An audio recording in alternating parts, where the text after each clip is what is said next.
Le Real Madrid sort du Civitas Metropolitano d'un nul frustrant. Ah oui, face à l'Atlético de Madrid, le derby de Madrid n'a offert aucune couleur. On ne sait pas si c'est rouge et blanc ou blanche. Alors, les amis, vos réactions en commentaire par rapport à ce derby madrilène qui a accouché d'une petite souris. Un but partout. Et nous, aujourd'hui, nous revenons en ce lundi 30 septembre 2024 sur les déclarations d'après-match de Carlo Ancelotti. Don Carlo, qui a reçu une note de 3 sur 10. Rappelez-vous, lors des notes justement que nous avions offertes aux joueurs, aux 11 rentrants, on en a donné jusqu'à 7 à un certain Federico Valverde qui a terminé homme du match. Et nous, on revient sur Carlo Ancelotti, ses propos d'après-match, justement. Et bien oui, Carlo Ancelotti qui nous a offert un 4-4-2 en losange, mais qui n'a pas trop fonctionné alors que c'était son point fort lors de la saison dernière. Et un doute Bellingham, certes qui a été un tout petit peu en dedans, mais qui n'a pas du tout été mal, aura reçu une note de 6 sur 10. Alors pour vous les amis, qu'est-ce qui a empêché le Real Madrid de pouvoir s'imposer face à l'Atlético de Madrid en déplacement? C'était un derby chaud bouillant avec une partie interrompue jusqu'à 20 minutes. Bah oui, avec des projectiles sur Thibaut Courtois qui en a subi, l'ex de l'Atlético de Madrid qui a vécu une soirée assez bizarre. Même s'il a été très bon, le grand bonhomme, l'un des grands bonhommes de cette rencontre-là, avec ce sauvetage sur Samuel Lino, des gants fermes. Lui qui a enrhumé 2 défenseurs, Eder Militao et Dani Carvajal, et a enchaîné du gauche.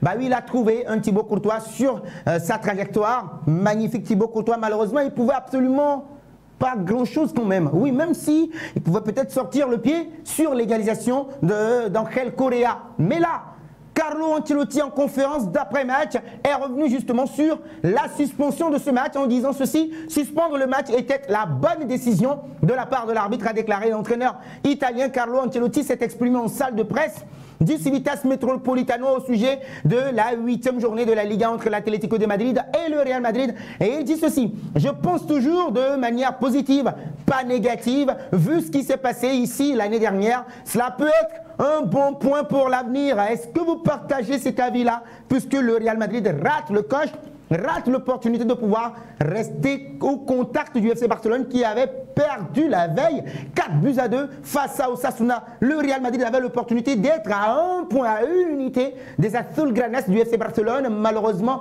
la Casablanca se déjoue complètement les pronostics. Carlo Ancelotti estime que c'est un bon point pour l'avenir. Partagez-vous cet avis les amis? Réaction dans les commentaires. Nous avons également réduit d'1 point le leader du championnat et donc il se peut que nous soyons dans une bonne forme avec tous les matchs que nous jouons. Donc nous nous concentrons désormais sur le match de mercredi. Carlo Ancelotti toujours, ce match nul est assez différent car nous étions très proches de le gagner, mais ce qui s'est passé peut arriver car les adversaires sont forts, ils ont des ressources et beaucoup de qualité. Ça, il n'a pas du tout tort, hein?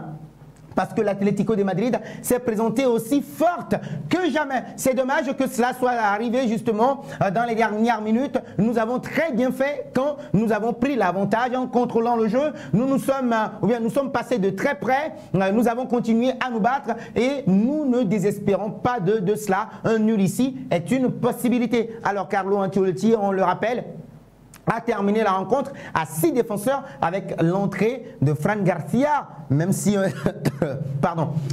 Hendrick avait l'opportunité de décaler sur sa gauche Jude Bellingham qui est arrivé en cloche. Malheureusement, la jeune pépite brésilienne a préféré frapper, remettre encore le coup du Deportivo Alavés face au Santiago Bernabéu malheureusement. Alors sur le match nul, s'il est juste ou pas, Carlo Ancelotti répond ceci: les 2 équipes ont contrôlé le match, cela pouvait arriver et l'objectif pour nous était de mieux défendre que l'année dernière et nous l'avons fait. Nous aurions pu avoir plus de vitesse avec le ballon, mais il ne faut pas oublier que nous jouons beaucoup et que le rythme ne peut pas toujours être à fond à chaque match. Et là également, il marque un point. L'égalisation de l'Atlético de Madrid dans le temps additionnel. Carlo Ancelotti toujours les amis. Vous m'en direz un peu plus dans les commentaires. Quand on est devant à 5 minutes de la fin, il n'y a qu'une chose à faire, défendre. Il explique pourquoi il a terminé à 6 défenseurs. Nous l'avons fait et nous l'avons très bien fait pendant la majeure partie du match, mais c'était une très bonne action, une passe parfaite de Javi Galán qu'il faut préciser.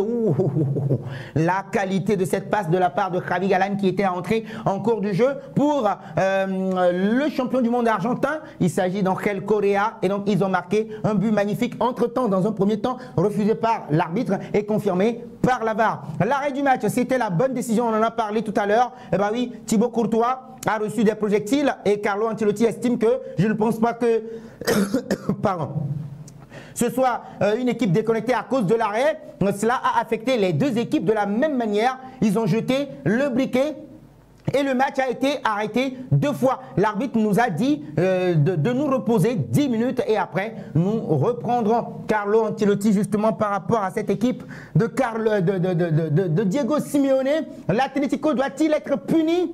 Il estime que je suis ici qu'un entraîneur et je dois juste contrôler le rendement sportif de mon équipe. C'est une autre affaire et des gens plus expérimentés que moi prendront les bonnes décisions. Et si la question est posée à un certain Diego Simeone El Cholo, lui il estime que oui d'abord, si le public doit être sanctionné, il va falloir qu'on sanctionne également un certain Vinicius Junior qui provoque des bagarres. Les amis, je ne sais pas ce que vous en pensez. Vinicius Junior toujours dans des cas problématiques. Hier, il s'est engueulé à la fois avec le public, à la fois avec les joueurs, les adversaires, et même il a été calmé par Antonio Rudiger à un moment de la partie. Vinicius Junior, le cas Vinicius Junior, probablement futur Ballon d'Or 2024. Les amis, dans les commentaires, partagez votre avis avec moi sur le cas Vinicius Junior. Les remplacements, je ne regrette rien.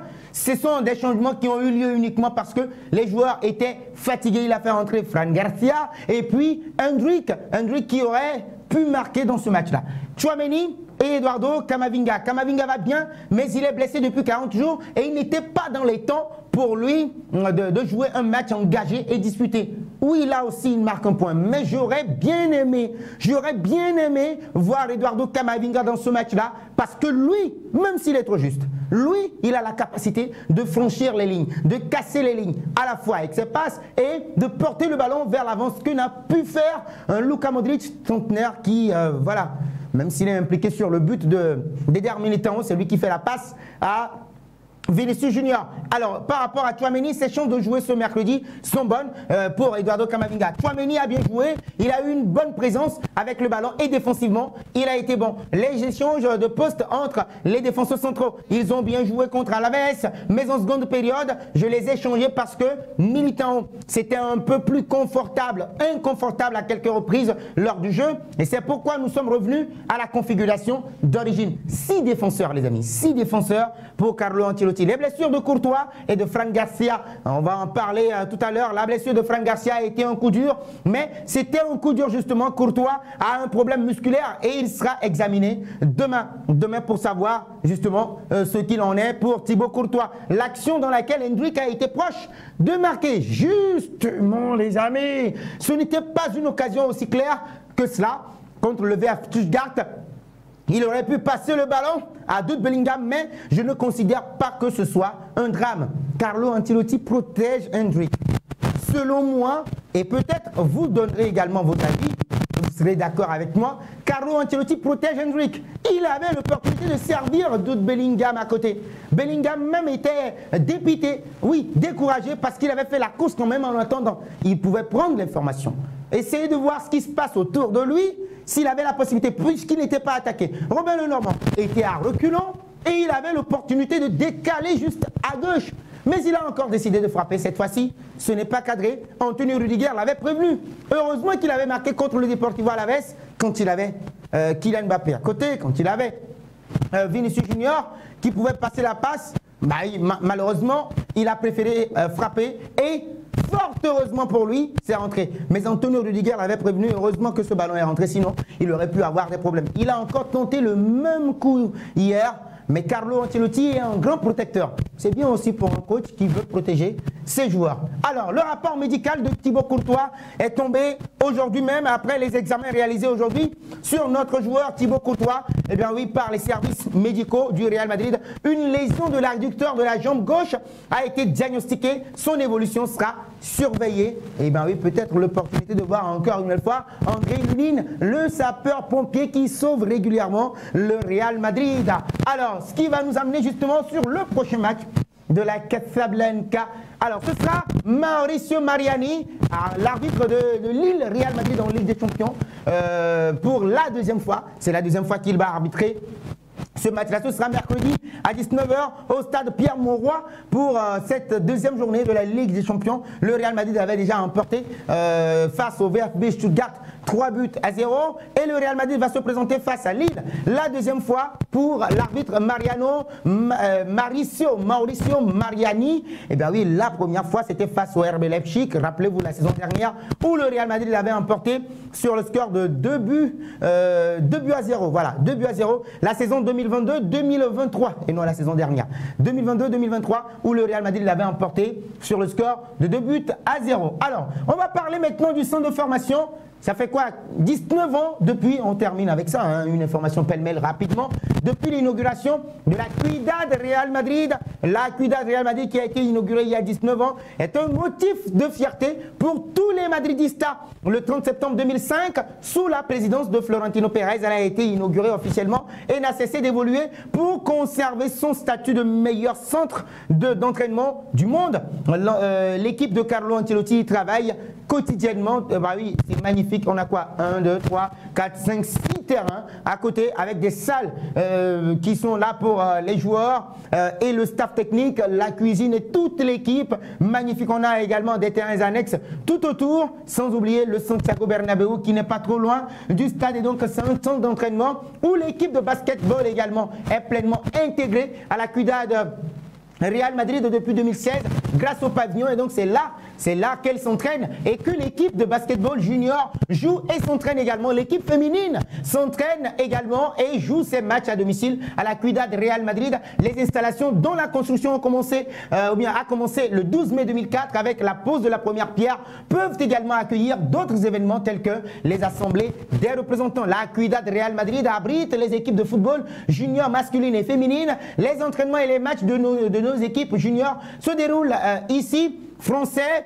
Le stade Alfredo Di Stefano qui rend hommage au plus grand joueur de tous les temps et accueille les matchs de la Castilla, de l'équipe première féminine et des moins de 19 ans de l'UEFA Youth League est un des points forts de ce bâtiment administratif, et donc oui, qui est un exemple de croissance pour les tout jeunes où le Real Madrid développe tous ses joueurs. Le déménagement de tous les travailleurs du club et de la Fondation Real Madrid dans ce bâtiment a été achevé en 2018, dans lequel la plus haute qualité architecturale et fonctionnelle a été recherchée et tenant compte des valeurs fondamentales de simplicité, de transparence, de durabilité et de modernité. Voilà en ce qui concerne justement la Ciudad Real Madrid, et sans oublier que c'est un laboratoire agronomique. Les amis, ce sera tout pour ces informations pêle-mêle sur le Real Madrid. Merci de nous avoir suivis. N'oubliez surtout pas de vous abonner à cette chaîne, d'activer la cloche de notification pour ne rien rater de nos prochaines actualités.